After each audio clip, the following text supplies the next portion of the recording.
কই গো ছোট্ট বন্ধুরা, তোমাদের গল্পমণি তো আবার এসে গেল। এতদিন ধরে অনেক ছোটদের গল্প হয়েছে, বড়দেরও হয়েছে, তবে ঠিক সেইভাবে বড়দের নয়। আজকে আমি যে গল্পটা বলবো সেটা স্বনামধন্য লেখক শেক্সপিয়ারের ট্র্যাজেডির মধ্যে পড়ে রাজা লিয়ার বা কিং লিয়ার। আজকের গল্পটা শুনে দেখুন তো কেমন লাগে। আজকের স্বাদটা গল্পের অন্যরকম। তাহলে আমরা আজকে গল্প শুনতে চলেছি শেক্সপিয়ারের কিং লিয়ার। ব্রিটেনের রাজা লিয়ার সারা জীবন সুখে রাজত্ব করে এবং তারপর তখন তিনি বুড়ো হয়েছেন, সেই সময়ের গল্প এটি। দেশ শাসনের দায়িত্ব আর তিনি বহন করতে চান না, একটু নিরিবিলিতে বসে আরাম করাই তার এখন কাম্য। ছেলে তার নেই, আছে তিনটে মাত্র মেয়ে, গানেরিল, রিগান আর কর্ডেলিয়া। বড় মেয়ে যারা দুজন, তাদের দুজনের বিয়ে হয়ে গেছে বড় ঘরের যোগ্য পাত্রেই। বড় জামাই ডিউক অফ আলবানি, মেজো ডিউক অফ কর্নওয়াল। ছোট মেয়েটার বিয়ে এখনো দেননি, তবে তাকে বিয়ে করার আশায় ফ্রান্সের রাজা ও বার্গান্ডির ডিউক দুজনেই ঘন ঘন এদেশে আসছেন। ঠিক এই সময়টাতেই তাঁরা দুজনেই লিয়ারের রাজসভায় উপস্থিত হয়েছেন অতিথি রূপে। লিয়ারের ইচ্ছা সমস্ত রাজ্য তিন কন্যাকে ভাগ করে দিয়ে নিজে পালা করে তাদের বাড়ি গিয়ে বাস করবেন। এই মতলব মনে মনে স্থির করে একদিন তিনি ডেকে পাঠালেন তার তিন মেয়ে, দুই জামাই এবং ছোট মেয়েকে বিয়ে করবার জন্য, যারা এসেছেন সেই ফ্রান্সের রাজা ও বার্গান্ডির ডিউককে। নিজের সভাসদ, পরিষদ ও দেশের বড় লোকেদেরও ডাকলেন তিনি। দেশের মানচিত্র খুলে বসেছেন রাজা। প্রথম কাছে ডাকলেন গানেরিলকে। বললেন, মা, তুমি আমার বড় মেয়ে, তোমার ওপরই আমার আশা ভরসা বেশি। তোমার নিজের মুখে আমি শুনতে চাই তুমি আমায় কতখানি ভালোবাসো। তোমার উত্তর শোনবার পর স্থির করব যে রাজ্যের কোন অংশ তোমায় দেওয়া উচিত। এগিয়ে এলেন গানেরিল। মেয়েটির বিষয় বুদ্ধি খুব ধারালো। লিয়ারকে খুশি করে কিভাবে রাজ্যের ভালো ভালো জায়গাগুলো নিজের ভাগে টেনে আনা যাবে তা তার বিলক্ষণ জানা। তিনি বলতে লাগলেন, আমার ভালোবাসা, বাবা, পৃথিবীতে এমন কোনো বস্তু নেই যার সঙ্গে আপনার ওপর আমার ভালোবাসার তুলনা হতে পারে।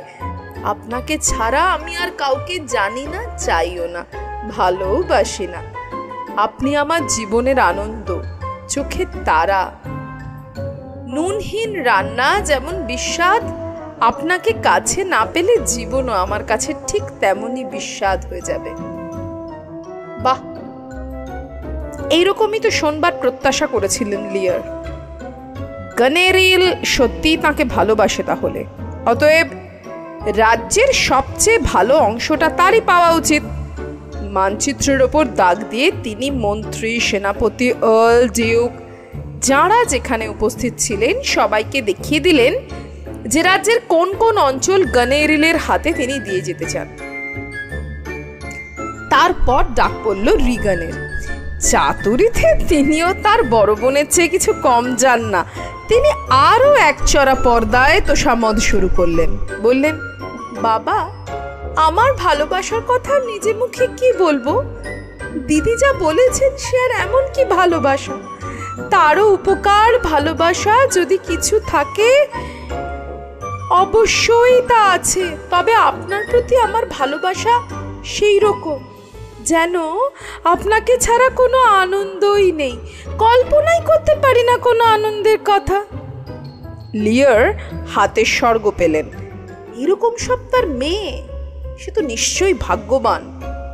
লিয়ার মানচিত্রের আরও একটা অংশ রিগানের জন্য চিহ্নিত করে দিলেন। অবশেষে তারপর তিনি ডাকলেন কর্ডেলিয়াকে, তার ছোট মেয়ে, আনন্দের পুতুলি।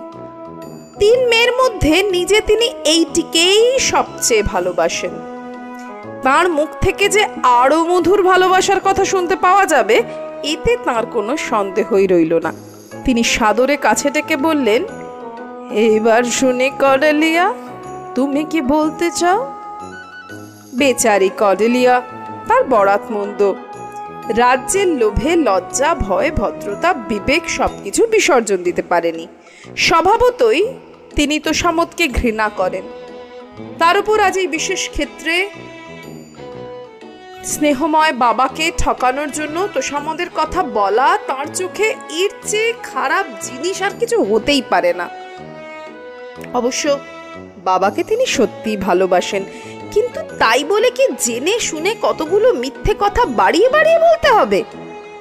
এই কাজ করলে তিনি কি নিজেই নিজের চোখে ছোট হয়ে যাবেন না? লিয়ারের হাসি মুখ, প্রশ্ন, বারবার জিজ্ঞাসা, তোমার কি বলবার আছে মেয়ে? অনেক কিছু গাল ভরা মিষ্টি কথা শোনবার প্রত্যাশায় তার তো গলার স্বরেই সেটা ঝরে পড়ছে। কিন্তু কর্ডেলিয়া মুখ দিয়ে তার কথা বেরোতেই চায় না।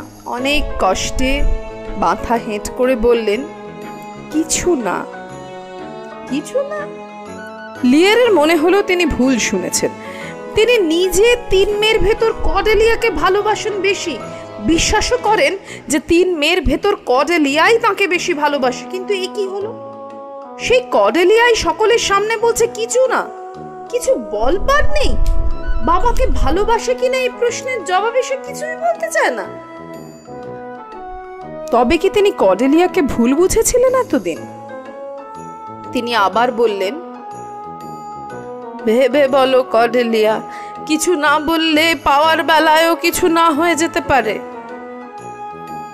কর্ডেলিয়া কি লোভের বশে তোষামত করবেন? না, ভয় পেয়ে যা তা বলবেন।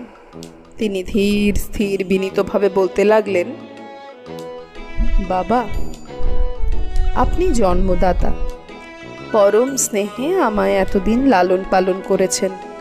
আপনি দিয়েছেন সকল বিষয়ে সুশিক্ষা। সেজন্য যতটাই কৃতজ্ঞতা আমার থাকা উচিত তা 16 আনাই আমার আছে।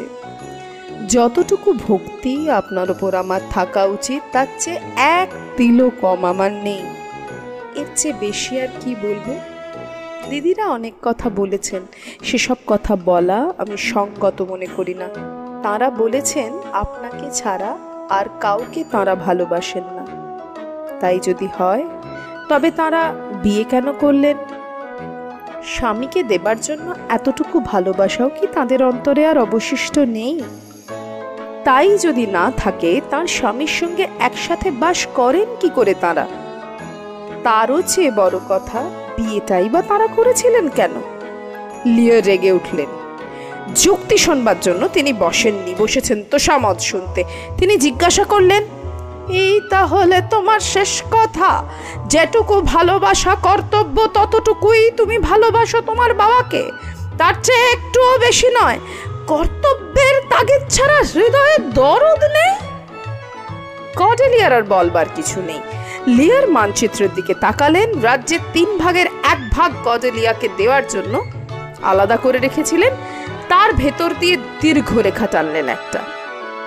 দুদিকের 2 ভাগ বড় 2 মেয়ের ভেতর বেঁটে দিলেন। দেশের অর্ধেক হলো গানেরিলের, অর্ধেক হলো রিগানের। রেগে চেঁচিয়ে তিনি সবাইকে শুনিয়ে বললেন, কর্ডেলিয়াকে তিনি ত্যাগ করেছেন। রেগে চেঁচিয়ে ওনাকে ত্যাগ করে দিলেন রাজা লিয়ার। বললেন, আমার উপর যার এতটুকু স্নেহ নেই, তাহলে সেই কন্যার সঙ্গে আমার আর কোনো সম্পর্কই রইল না। এটাও ঘোষণা করলেন রাজা লিয়ার। 1 ইঞ্চি জমিও আর ওকে দেওয়া হবে না, এটাও লিয়ারেরই ঘোষণা ছিল। এমনকি তিনি ঘোষণা করলেন বিয়ের সময় 1 কানা করিও যৌতুক তিনি দেবেন না। পুরনো সভাসদদের ভেতর কেন্টের আর্ল এর প্রতিবাদ না করে পারলেন না। অতি বিচক্ষণ লোকেই কেন্ট। রাজাকে তিনি ভালোবাসেন, ভক্তিও করেন, কিন্তু দরকার হলে রাজার কাছে প্রতিবাদ জানাতেও তিনি ভয় পান না। কেন্ট স্পষ্ট করে বললেন, মহারাজ, আপনি ভালো করে বিবেচনা করুন। যেভাবে রাজ্য ভাগ করে দিতে চাইছেন আপনি, সেটাই অনুচিত। নিজে যতদিন বেঁচে থাকবেন ক্ষমতা নিজের হাতে রাখুন। আর যদি রাজ্য মেয়েদের দান করতেই হয়, এভাবে ছোট রাজকুমারীকে বঞ্চিত করার কোনো যুক্তি নেই। আপনার প্রতি তার ভক্তি নেই বলে এই যে আপনার ধারণায় একেবারেই ভুল।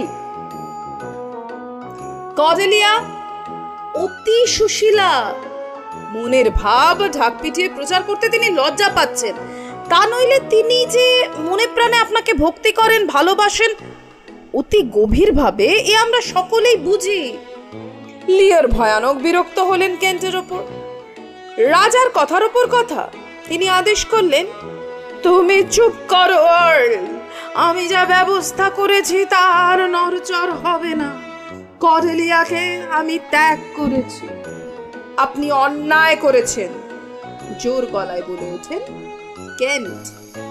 এখনো এই অন্যায় আদেশ বাতিল করার সময় আছে, বাতিল করুন। তুমি যদি চুপ না করো, তোমায় আমি নির্বাসিত করব। নির্বাসনের ভয়ে সত্যি ও সঙ্গত কথা বলতে একটুও ভীত হব না আমি। কিসে আপনার সত্যিকারের ভালো হবে আপনি তা চোখে দেখতে পাচ্ছেন না? সোনা ফেলে কাচের কদর করছেন। আপনার চোখে আঙুল দিয়ে আপনার ভুল না দেখিয়ে দিই যদি, তবে বৃথায় এতদিন আপনার নুন খেয়েছি। লিয়ার আর সহ্য করতে পারলেন না। দিক বিদিক জ্ঞান হারিয়ে হুকুম দিলেন, কেন্টকে এক্ষুনি দেশ ছেড়ে নির্বাসনে যেতে হবে।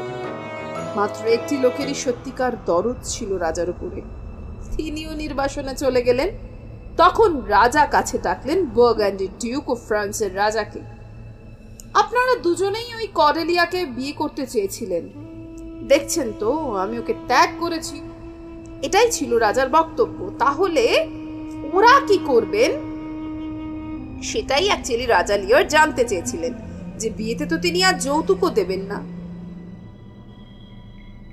বার্গান্ডির ডিউক বললেন এসব শুনে, আপনার ছেলে নেই, আপনার মৃত্যুর পরে রাজ্যের 1/3 ছোট রাজকন্যা পাবে, এই আশাতেই আমি ওকে বিয়ে করতে চেয়েছিলাম। তা যদি না দেন তবে আমার পক্ষে বিয়ে করা সম্ভব নয়। কিন্তু আমার পক্ষে সম্ভব। ফ্রান্সের মহানুভব রাজা গিয়ে এসে বললেন, আমার পক্ষে তা খুবই সম্ভব। আমার নিজের রাজ্য আছে, ছোট্ট ইংল্যান্ডের 1/3 না পেলেও আমার চলবে। আমি চাই একটি সুশীলা পত্নী। কর্ডেলিয়ার অন্তর যে কত মহৎ তা আমি দেখতে পাচ্ছি, বুঝতে পারছি। তার মতন সুশীলাকে পত্নী রূপে পাওয়া ভাগ্যের কথা। সে ভাগ্যকে মুঠোর ভিতর পেয়ে আমি ছেড়ে দেব না। চলো কর্ডেলিয়া, আমি তোমার ফ্রান্সে নিয়ে যাই, সেখানেই হবে আমাদের বিয়ে। লিয়ার বিরক্ত ক্রুদ্ধ হয়ে সভা ত্যাগ করে চলে গেলেন। সঙ্গে গেলেন সভাসদ, পরিষদ, সবাই। শুধুমাত্র 3 বোন রইল সেখানে, গনেরিল, রিগন, কর্ডেলিয়া। রইলেন ফ্রান্সের রাজা। তোমাদের ভগ্নীদের কাছে বিদায় নাও কর্ডেলিয়া, রাজা বললেন তার ভাবী পত্নীকে। কর্ডেলিয়ার চোখের জল ফেলে বোনেদের কাছে অনুনয় করলেন, বাবাকে ফাঁকি যা দেবার তা দিয়েছ, এখন শুধু এইটুকু প্রার্থনা করি, তার কোনো অযত্ন তোমরা করো না। রেগে ওরা বললেন, তোমায় আর উপদেশ দিতে হবে না। বাবার সম্বন্ধে আমাদের কর্তব্য আমরা জানি, তুমি যাও। তোমার ভাবী স্বামীর প্রতি তোমার কর্তব্য ঠিক মতো করো গিয়ে। এরপর গনেরিল আর রিগন তাদের নিজেদের রাজ্যে চলে গেলেন। লিয়ার বন্দোবস্ত করেছেন পালা করে 1 মাস গনেরিলের বাড়িতে থাকবেন, 1 মাস রিগনের বাড়ি। নিজের বলতে তিনি শুধু রেখেছেন রাজা উপাধি আর 100 নাইট। সেকালের ইউরোপীয় বীরদের সাধারণ নাম ছিল নাইট। রাজ্য শাসনের ব্যাপারে এরাই ছিলেন রাজাদের প্রধান সহায়। এখন লিয়ারের রাজ্য নেই, কাজেই এরাও রাজার মতোই বেকার। আর কি করা যাবে? ঠিক হয়েছে, রাজার সঙ্গে সঙ্গে এই 100 নাইটও 1 মাস গনেরিলের বাড়িতে, 1 মাস রিগানের বাড়িতে বাস করবেন। প্রথম মাস গনেরিলের বাড়িতে থাকবার ব্যবস্থা, 2-4 দিন সেখানে রাজা বেশ ভালোভাবেই কাটালেন। তারপরেই গনেরিল ক্রমশ নিজ মূর্তি ধারণ করতে লাগলেন। কোনো দিনই তার এমন মতলব ছিল না যে বুড়ো রাজাকে চিরকাল ঠাকুর দেবতার মতন মাথায় করে রাখবেন, বা তার সঙ্গের ওই 100টা নাইটের খাওয়া পড়া ফুর্তির রাক্ষসে খরচা বছরে 6 মাস ধরে বহন করবেন। তিনি নিজের ভৃত্যদের টিপে দিলেন ওই নাইটগুলোকে, যাতে তারা আর বিশেষ খাতির না দেখায়। তারা বিদায় হলেই যে ওই বাড়ির লোকেরা বাঁচে এটা যেন তাদের হাড়ে হাড়ে টের পাইয়ে দেওয়া হয়। ইঙ্গিত পেয়ে ভৃত্যরা মাত্রা ছাড়িয়ে গেল। লিয়ারের একটা অতি প্রিয় বিদূষক ছিল, সে যেমন রসিক তেমন জ্ঞানী। হাস্যকৌতুকের ভেতর দিয়েই অতি মূল্যবান সব জ্ঞানের কথা তার মুখ থেকে সদাই বেরোত। এই বিদূষকটিকে একদিন তারা অপমান করল। রাজা এতে দারুণ ক্রুদ্ধ হলেন, অপরাধী ভৃত্যটিকে প্রহার করলেন তিনি নিজের হাতে। আগুন জ্বলে উঠল।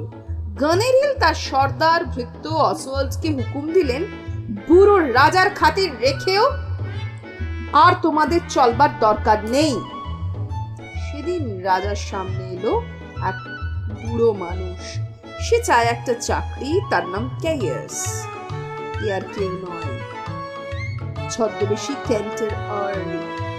প্রভুকে তিনি এতই ভালোবাসতেন যে তাকে ছেড়ে বিদেশে বাস করা তার পক্ষে সম্ভব হলো না। মেয়েদের আশ্রয়ে রাজার দিন যে সুখী কাটবে না এ তিনি আগে থাকতেই অনুমান করেছিলেন।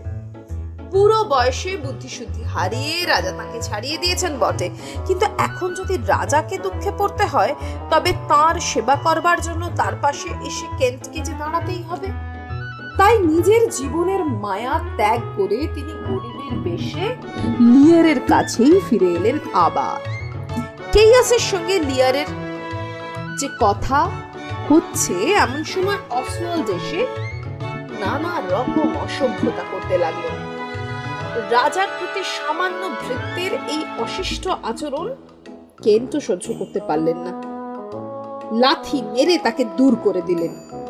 এতে খুশি হলেন রাজা, বললেন, তুমি থাকো কেয়াস, আমার কাছেই থাকো, আমার কাজ করো।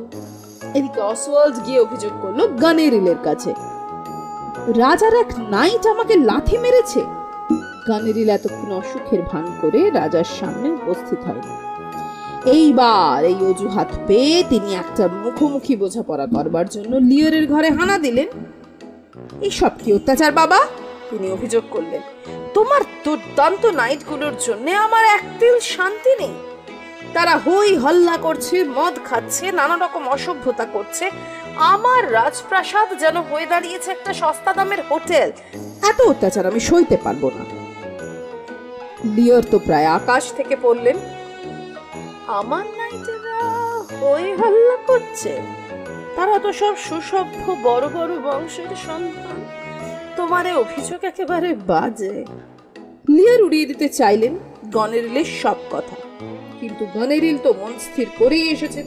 তিনি স্পষ্ট বললেন, আমার প্রাসাদে 100 নাইটের স্থান হবে না বাবা, তুমি 50 জন রেখে বাকি সব বিদায় করে দাও। এরকম কথা শোনার অভ্যেস নেই লিয়ারের। তিনি রেগে গিয়ে চিৎকার করে উঠলেন, অকৃতজ্ঞ! কি বন্দোবস্ত হয়েছিল রাজ্য ভাগ করে দেওয়ার সময়? 100 নাইট আমার সঙ্গে থাকবে এই কথা কি প্রথম থেকেই ছিল না? তোরা দুই বোন কি প্রথমেই এতে রাজি হসনি? তোকে আর রেগানকে আমার রাজ্য, ঐশ্বর্য, ক্ষমতা সব কিছুই দান করে দিয়েছি। আমার বলতে রেখেছি ওই শুধু কেবল 100টা নাইট। তারাও তোর চক্ষুশূল হয়ে দাঁড়ালো। গোটা রাজ্যটার বিনিময়ে তাদের সামান্য ব্যয় তুই বহন করতে ইচ্ছুক নস। রাজা যতই তিরস্কার করুন, গনেরিলের ওই এক কথা, 50 জন নাইটকে এক্ষুনি বিদায় দিতে হবে। তাদের জায়গা গনেরিলের প্রাসাদে হবে না। ক্রুদ্ধ লিয়ার তাকে অভিশাপ দিতে দিতে বেরিয়ে গেলেন তার প্রাসাদ থেকে। তিনি আর তার বাড়ি থাকবেন না। আরো এক কন্যা আছে তার, সে কখনো এমন নিমক হারাম হবে না যে কখনো বাবার অসম্মান করবে, সেরকম হতেই পারে না। তিনি রিগানের বাড়িতে যাবেন, এই দণ্ডেই যাবেন। কেইয়াসপেশি কেন্টকেই তিনি রিগানের কাছে পাঠালেন চিঠি দিয়ে। চিঠিতে লিখলেন, আমি তোমার কাছে যাচ্ছি, এখনই যাত্রা করছি। কেন্ট রওনা হয়ে গেলেন। ওদিকে গনেরিলো একটা চিঠি লিখলেন রিগানকে। এখানে বাবার সঙ্গে যে তার ঝগড়া হয়েছে তার সবিস্তরে লিখে রিগানকে জানালেন যে তিনিও যেন এই বুড়োর আবদার না শোনেন। দুই জায়গায় একইভাবে ঘা খেলে তিনি নিজের জেদ সারতে বাধ্য হবেন। কেন্ট উপস্থিত হলেন রিগানের প্রাসাদে। ঠিক সেই সময়ই গনেরিলের চিঠি নিয়ে অসওয়াল্ডো পৌঁছল। দুখানি চিঠি পড়লেন রিগান। চিঠি পড়েই তিনি তার স্বামী কর্নওয়াল ঘর থেকে বেরিয়ে পড়লেন সমস্ত লোকজন নিয়ে। রাজা যদি আসেন, এসে দেখবেন যে কেল্লার দরজা বন্ধ। কেন্ট বললেন, আমার চিঠির উত্তর দিয়ে গেলেন না তো? নিরস উত্তর এলো, আমরা গ্লাস্টারের আর্লের বাড়িতে যাচ্ছি, সেখানে এসো, সেখানে গিয়ে উত্তর দেব। কেন্ট অগত্যা যেতে হলো তাদের সঙ্গে। অসওয়াল্ডো গেল। আর্ল অফ গ্লস্টারের বাড়িতে সবাই উপস্থিত হলেন। গ্লস্টার নিজেও বুড়ো। লিওরের প্রতি তাঁর রাজভক্তি এখনো অটুট। সেই দিনই তার বাড়িতে এক ভয়ানক কাণ্ড ঘটে গেছে। পালিত পুত্রের এডমন্ডের মিথ্যা অভিযোগে নিজের পুত্র এডগারকে তিনি বাড়ি থেকে তাড়িয়ে দিয়েছেন। নানা রকম ছলচাতুরির সাহায্যে পাপিষ্ঠ এডমন্ড বুড়ো আর্লকে বুঝিয়েছিল যে বাবাকে মেরে এডগার নিজে আর্ল হয়ে বসার চেষ্টা করছে। অভাগা এডগার কোনো দোষ সে করেনি। বাবাকে সে সত্যি ভক্তি করে, প্রাণ দিয়ে ভালোবাসে। যখন সে শুনল যে সেই বাবাই তাকে দোষী মনে করে সৈন্য দিয়ে ধরতে আসছে, তখন সে পালালো। প্রাণ ভয়ে লুকিয়ে রইল মাঠে জঙ্গলে পাগল সেজে। আর বুড়ো আর্ল লোকজন নিয়ে সারা দেশ খুঁজে বেড়াতে লাগলো তাকে, যে তাকে ধরে কয়েদখানায় পড়বে। এই ভীষণ গোলমালের মুখে রিগান আর কর্নওয়াল এসে গ্লস্টারের অতিথি হলেন। মনের দুঃখ মনের মধ্যেই চেপে রেখে বৃদ্ধ আর্ল তাদের আদর আপ্যায়নে মন দিলেন, কারণ রিগান এখন রানী আর কর্নওয়াল রাজা। এই সময় বাইরে কেন্টের সঙ্গে লড়াই বেঁধে গেল অসওয়াল্ডের। গোলমাল শুনে কর্নওয়াল বেরিয়ে এলেন এবং গনেরিলের ভৃত্য অসওয়াল্ড কেন্টের হাতে মার খেয়েছে শুনে কেন্টকে স্টকের ভেতর আটকে রাখার আদেশ দিলেন।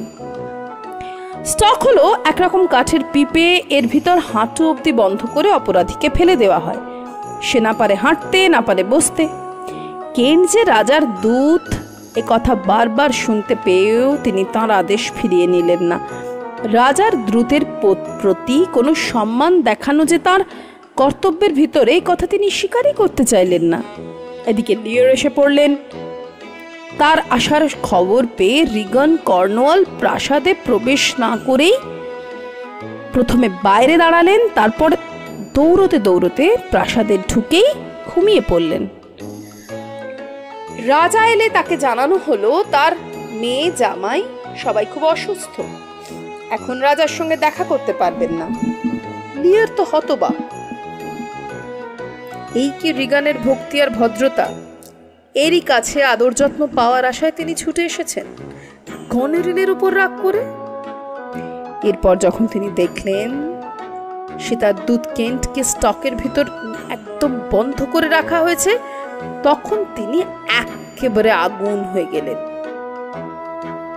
এ দণ্ড শুধু ছিটকে চোর, জোচোর, জোচ্চোর তাদেরকেই দেওয়া হয়ে থাকে। কেন্ট এভাবে দণ্ডিত হয়েছে, এইটা রাজার অপমানই বটে। সেটা আর লিওরের বুঝতে বাকি রইল না। রাজার বারবার ডাকাডাকিতে বাধ্য হয়ে রিগান আর কর্নওয়ালকে বাইরে আসতে হলো।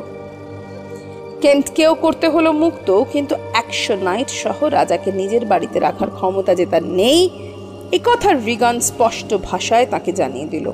আপনি ছাড়া জীবনে আমার কোনো আনন্দ নেই, এ কথা বলে যে রাজ্যের ভাগ আদায় করেছিল, আজ তার মুখের ভাষা এরকমই। এখন তো আমার কাছে তোমার আসার কথা নয়, এখন দিদির কাছে 1 মাস থাকার কথা। 1 মাস পরে এসো। এখন আমি নিজের বাড়ি ছেড়ে এই গ্লস্টারের বাড়িতেই অতিথি হয়ে আছি। এখন তোমার লোকজনদের খেতে দেবো কোথা থেকে? চিঠি লিখে বোনকে উস্কে দিয়ে গনেরিলও ঠান্ডা হয়ে থাকতে পারেনি। দূতের পিছন পিছন নিজেও এসে হাজির হলেন এই সময়। বোনকে জানালেন 100 জায়গায় 50 জন নাইট রাখবার অনুরোধ করা হয়েছিল বলেই রাজা তার উপর ক্ষেপে গেছেন। রিগান যদি পারে 100 জন নাইটই রাখুক, তিনি পারবেন না। রিগান তার উত্তরে জানালেন তিনি এরা রাখতে পারবেন না 50 জনকে। তার কাছে থাকতে হলে মাত্র 25টি নাইট নিয়ে রাজাকে থাকতে হবে। এই সব বচসার মাঝখানে রাজা তখন পাগলের মতন। তিনি চেঁচিয়ে উঠলেন, তবে চলো গনেরিল, তোমার কাছেই ফিরে যাই। তবু তুমি 50 জনকে ঠাঁই দিতে চেয়েছ। এতে বোঝা যাচ্ছে তোমার ভালোবাসা অন্তত রিগানের ভালোবাসার দ্বিগুণ। চলো তোমার কাছেই যাই। গনেরিল সুযোগ পেয়ে গেলেন, বললেন, বোন, রিগানের প্রস্তাব শুনে আমারও এখন মনে হচ্ছে 50 জন অনুচরও তোমার পক্ষে বেশি। ওই 25 জনেই তোমার চলতে পারে, কিংবা ভেবে দেখলে ওই 25 জনেরও কোনো দরকার দেখা যায় না। আমার নিজের চাকরেরা রয়েছে, তারা কি তোমার সেবা করতে পারে না? না করে না? না যদি মনে করে আমি শাসন করব? রিগানের এখানেও সেই কথা। তোমার নিজের কতকগুলো লোকজন থাকবার আবশ্যকটা কি? তুমি সবগুলো নাইটকেই বিদায় দাও। তখন আকাশ কালো করে ঝড় আসছে। লিয়ার একবার গনেরিলের একবার রিগানের মুখের দিকে চাইছেন। এরা কি তার মেয়ে না নরকের কীট? মানুষ কখনো এমন অকৃতজ্ঞ হতে পারে? হতে পারে পিশাচের মতো নিষ্ঠুর? না, এরা কখনো তার মেয়ে নয়। মানুষের আকারে দানবী এরা। ক্ষিপ্তের মতন চেঁচিয়ে উঠলেন, আমি তোমাদের কারোর কাছেই আশ্রয় চাই না। এটাই লিওর বলেছিলেন। তোমাদের বাড়িতে বাস করার চাইতেই ঝড়ের রাত্রে খোলা মাঠে পড়ে থাকাও শ্রেয়। তোমরা নরকে যাও, আমি তোমাদের মুখ আর দেখব না। পাগলের মতন ছুটে বেরিয়ে গেলেন লিয়ার। গ্লাস্টার তার পিছনে পিছনে গিয়ে তাকে ফিরিয়ে আনবার উদ্যোগ করছিলেন। এমন সময় কর্নওয়াল তাকে বারণ করলেন, দরকার নেই, যেখানে খুশি যাক, বুদ্ধিশুদ্ধি লোপ পেয়েছে, তার উপযুক্ত স্থান ওই মাঠেই। আপনি দুর্গর দরজা বন্ধ করে দিন। এই বলে রিগানকে নিয়ে কর্নওয়াল ভেতরে চলে গেলেন। সে কি ভীষণ রাত! ঝড়, বৃষ্টি আর বজ্রপাতে পৃথিবী যেন ধ্বংস হয়ে যাচ্ছে। মাটি কেঁপে উঠছে থর থর করে, করকর করে, গর্জন করে। নিবিড় কালো মেঘ ফেটে পড়ছে। তারই নিচে সাদা চুল এলিয়ে বৃদ্ধ লিয়ার দাঁড়িয়ে আছেন। একদম খোলা মাঠের প্রান্তরে এসে চিৎকার করে অভিশাপ দিচ্ছেন মেয়েদের উদ্দেশ্যে। আকাশকে ডেকে বলছেন পৃথিবীটাকে ছিঁড়ে খুঁড়ে সমুদ্রে ফেলে দিতে। বর্ষা বিদ্যুৎকে তিরস্কার করছেন, জিজ্ঞাসা করছেন, আমি কি তোমাদের কোনো অনিষ্ট করেছি যে শয়তানি দুটো মেয়ের সঙ্গে হাত মিলিয়ে এই বুড়োর মাথার উপরের এত অত্যাচার তোমরা সমানে বর্ষণ করে চলেছ? রাজা লিয়ার বারবার ধরিত্রীকে জিজ্ঞাসা করছেন। কেন্ট এসে তার হাত ধরে একটা ভগ্ন কুটিরে নিয়ে এলেন। সে বাড়িটা বাস করার জন্য খুবই অনুপযুক্ত, কিন্তু সেখানে বাস করে পাগলা টম। এই পাগলা টম আর কেউ নয়, ছদ্মবেশী এডগার গ্লাস্টারের পালানো ছেলে। একটু পরেই বৃদ্ধ গ্লাস্টার এলেন মশাল হাতে নিয়ে। কর্নওয়ালের কঠোর নিষেধও তাকে নিরস্ত করতে পারেনি। একদিন এই লিয়ারের হুকুমে সারা দেশের লোক উঠত বসত, তা তিনি ভুলতে পারেননি। আজ সেই বৃদ্ধ রাজাকে এই দুর্যোগের রাত্রে খোলা মাঠে ফেলে রেখে তিনি কেন, কোন প্রাণে নিজের বাড়িতে থাকবেন? রাজাকে ওই ভাঙা কুটির থেকে তিনি কোন প্রকারে নিজের একটা গোলা বাড়িতে তুললেন। নিয়ে এলেন খাবার জিনিস, শোয়ার জিনিস। তার এই রাজভক্তির ফল হলো অতি ভয়ানক। তার পালিত পুত্র নরাধম এডমন্ড সব কথা গিয়ে বলে দিল কর্নওয়ালকে। আর কর্নওয়াল রেগে আগুন হয়ে একেবারে সব খবর শুনে চিৎকার করলেন বুড়ো গ্লস্টারের ওপর। গ্লস্টার প্রাসাদে ফিরে আসতেই তাকে ধরে রাক্ষস কর্নওয়াল দুটো চোখ উপড়ে নিলেন। কর্নওয়ালও পাপের সাজা পেলেন হাতে হাতে। গ্লস্টারের এক ভৃত্য তার প্রভুকে রক্ষা করার চেষ্টা করছিল, তার সঙ্গে যুদ্ধ হলো কর্নওয়ালের। সে নিজে মারা গেল বটে, কিন্তু তার অস্ত্র একটা আঘাত করে গেল কর্নওয়ালের দেহে। সে আঘাত ক্রমে বেশি উঠল, তাইতেই নরকের কীট কর্নওয়ালকে ফিরে যেতে হলো আবার নরকে। রিগানের কি বড়ই দুঃখ হলো স্বামী হারা হয়ে। তেমন পাত্রী সে নয়। এডমন্ডের কাছে সে প্রস্তাব করলো এডমন্ড তাকে বিয়ে করুক। বুড়ো আর্লকে অন্ধ করে দেওয়ার পর কর্নওয়াল তো এডমন্ডকে গ্লস্টারের আর্ল উপাধি দিয়েই দিয়েছিল। এখন রিগন তাকে নিজের সেনাপতি এবং রাজ্যের শাসক পদে বহাল করল। এদিকে কেন্ট কিছু লোকজন সংগ্রহ করে লিয়ারকে ডোভারে পাঠিয়েছেন। সমুদ্র পার হয়ে এসে সেখানে অবতরণ করেছে ফ্রান্সের একটা সৈন্য দল। কর্ডেলিয়া এই সৈন্য নিয়ে নিরাশ্রয় বাবাকে বোনেদের অত্যাচার থেকে রক্ষা করতে এসেছেন। লিয়ার এখন বদ্ধ পাগল। কর্ডেলিয়াকে তিনি চিনতেই পারলেন না। ফ্রান্সের সেনা এসেছে শুনে গনেরিলের স্বামী আলবানি এবং রিগানের ভাবি স্বামী এডমন্ড একত্রে এসেছেন সেই আক্রমণ রুখবার জন্য। ধর্মের জয় পৃথিবীতে সবসময় হয় না। গনেরিল রিগানের জয় হলো যুদ্ধে। কর্ডেলিয়া এবং লিয়ার হলেন বন্দী। এতক্ষণে লিয়ার চিনতে পারলেন কর্ডেলিয়াকে। বললেন, চল মা, খাঁচার পাখির মতন দুজন কারাগারে বসে গান গায়। কিন্তু গান গাইবার সুযোগ আর তাদের হলো না। দুর্বৃত্ত এডমন্ডের আদেশেই কারাগারেই নিহত হলেন কর্ডেলিয়া। সেই মৃতদেহ কোলে করে হাহাকার করতে করতে প্রাণ বিসর্জন দিলেন ভাগ্যহীন লিয়ারও। মরবার আগে তিনি বুঝে গেলেন 3 মেয়ের মধ্যে কোন মেয়ে তাকে সত্যিই ভালোবাসত। আর রিগান? গনেরিল তাকে বিষ খাইয়ে মারলেন। গনেরিল স্বামী আলবানির ভয়ে আত্মহত্যা করে মরলেন। এডমন্ড এডগারের সঙ্গে দ্বন্দ্বযুদ্ধে মরল। মৃত লিয়ারের জন্য শোক করতে বেঁচে রইলেন শুধু প্রভুভক্ত কেন্ট। অন্ধ গ্লস্টারের শুশ্রূষা করবার জন্য বেঁচে রইল শুধু পিতৃভক্ত এডগার। আর ব্রিটেনকে শান্তি সুখ ফিরিয়ে দেওয়ার জন্য রইলেন নতুন রাজা আলবানি। গনেরিল ও রিগানের মহাপাপে যিনি কোনো দিন সায় দেননি। তাহলে কেমন লাগলো গল্পটা সবার? একটু কমেন্টে জানান প্লিজ। আর সবাই একটু কি গল্প শুনতে চান জানান, সাবস্ক্রাইব করুন, প্রচুর প্রচুর ভিউ দিন, কমেন্টও করুন।